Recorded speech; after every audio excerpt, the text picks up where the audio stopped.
জাতীয় সংগঠনসমূহক প্ৰশাসনে যি ধৰণে অপমান কৰিছে এইটো এই ৭৪ সংখ্যক যি গণৰাজ্য দিৱসৰ দিনাখন মানে এইটো এটা দুৰ্ভাগ্যজনক বুলি মই ক'ব বিচাৰিম আমাৰ ফালৰ পৰা।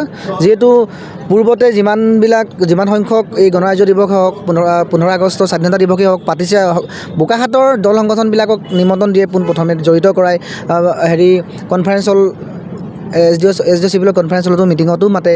গতিকে এইবাৰ কি কাৰণত থাকি গ'ল আমি আচৰিতে হৈছোঁ। আৰু বিশেষকৈ ইয়াতে এইবাৰ আগৰ দিনবিলাকত এই কাৰোবাক যদি বিশিষ্ট ব্যক্তিসকলক যদি বিশিষ্ট খেতিয়কসকলক বা বিশিষ্ট সংগঠকসকলক যদি সম্বৰ্ধনা জনোৱা হয় সকলো দল সংগঠনৰ পৰামৰ্শ লয়। গতিকে এইবাৰ যি কৰিছে সেইবিলাকো আমি জ্ঞাত নহয়।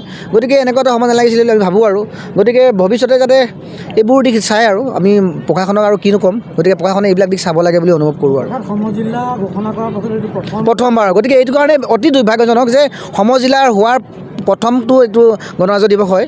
গতিকে এইটো হ'ব নালাগিছিলে। গতিকে ক'ৰবাত নহয় ক'ৰবাত ভুল হৈ আছে বুলি অনুভৱ কৰিছোঁ। আৰু বোকাখাত সমজিলাৰ আজি গণৰাজ্য দিৱস উদযাপন হ'ল।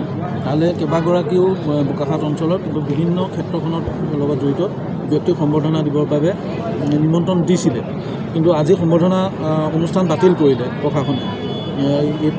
এই ক্ষেত্ৰত আপোনালোক যিহেতু চিলেকশ্যন কমিটিত আছিলে, আপোনালোকে কেনেধৰণে অৱগত, কি জানিছিলে? নিশ্চয় আমাক যিহেতু আমাৰ যি ৰাজহুৱা সভা হৈছিলে, আমাৰ সমজিলাৰ সভাকক্ষত যি এটা ৰাজহুৱা সভা হৈছিলে, সেই ৰাজহুৱা সভাত আমি প্ৰায় 9জন সদস্যক এই কিছু সংখ্যক আমাৰ চিলেকশ্যন কৰিবৰ কাৰণে আমাক এটা সমিতি গঠন কৰি দিয়া হৈছিলে। সেই সমিতিখনে আমি ইতিমধ্যে আমাৰ যিখিনি আছে সাহিত্যিক হওক, বিকলাংগ হওক, সমাজকৰ্মী হওক, সেইসকলৰ সম্পূৰ্ণ আমি তথ্য গ্ৰহণ কৰি আমি মহকুমা প্ৰশাসনক, আমাৰ সমজিলা প্ৰশাসনক আমি দাখিল কৰিছিলোঁ। দাখিল কৰাৰ পিছত দুৰ্ভাগ্যজনকভাৱে আমি জনাত যে 18 তাৰিখে এটা মানে ইয়াত ইনষ্ট্ৰাকশ্যন এটা আহিছিলে যে ইয়াত সম্বৰ্ধনা এই যি কাৰ্যসূচীত কৰা নহ'ব। কিন্তু দুৰ্ভাগ্যজনকভাৱে আমাৰ যি সমিতি আছিলে, এই সমিতিখনক কোনো ধৰণৰ লিখিত আমাক জনোৱা হোৱা নাই। আমি যিসকল সম্বৰ্ধিত ব্যক্তি সেইসকলক আমি জনাবই পৰা নাই যে আপোনালোকৰ সম্বৰ্ধনা হ'ব নে নহ'ব।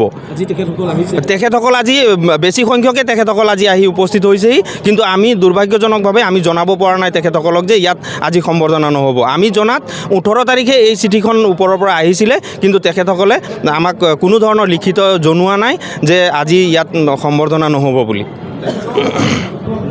আয়োজন কৰিছে, কিন্তু কোনো দল সংগঠনক তেওঁলোকে নিমন্ত্ৰণ জনোৱা নাই। কিছু দল সংগঠনৰ ৰাতি 5 বজাত তেওঁলোকে চিঠি দিছে, আৰু অনুসূচিত জাতি ছাত্ৰসন্থাক তেওঁলোকেতো জনোৱাই নাই।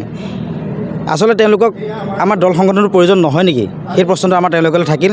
আৰু যিসকল ব্যক্তি তেওঁলোকক সম্বৰ্ধনা জনাম বুলি মাতিছে, তেওঁলোকক নিমন্ত্ৰণ দিও সম্বৰ্ধনা নজনা বুলি এতিয়া আগমুহূৰ্তত কৈছে, তেওঁলোকক আচলতে অপমানহে কৰিছে তেওঁলোকে। এই কথাটো আমি তেওঁলোকক গৰিহণা জনাইছোঁ। জনতাবাদী যুৱ ছাত্ৰ পৰিষদ বোকাখাত জিলা সমিতিয়ে এই কেন্দ্ৰীয় গণতান্ত্ৰিক দিৱসত এই বোকাখাত প্ৰশাসনে যি হেতালি খেলি তাক আমি দুৰ্ভাগ্যজনক ঘোষণা কৰিছোঁ। আৰু বোকাখাতৰ ৰাইজৰ সৰলতাক তেওঁলোকে দুৰ্বলতা বুলি ভাবিছে। আজি এই জেগাৰ পৰা আমি সকীয়াই দিব বিচাৰিছোঁ। অনাগত দিনত যদি এনেধৰণৰ কাৰ্যসূচী তেওঁলোকে ৰূপায়ণ কৰে, ভৱিষ্যত কিন্তু ভয়ংকৰ হ'ব, আমি ঘোষণা কৰিছোঁ। Reporter live.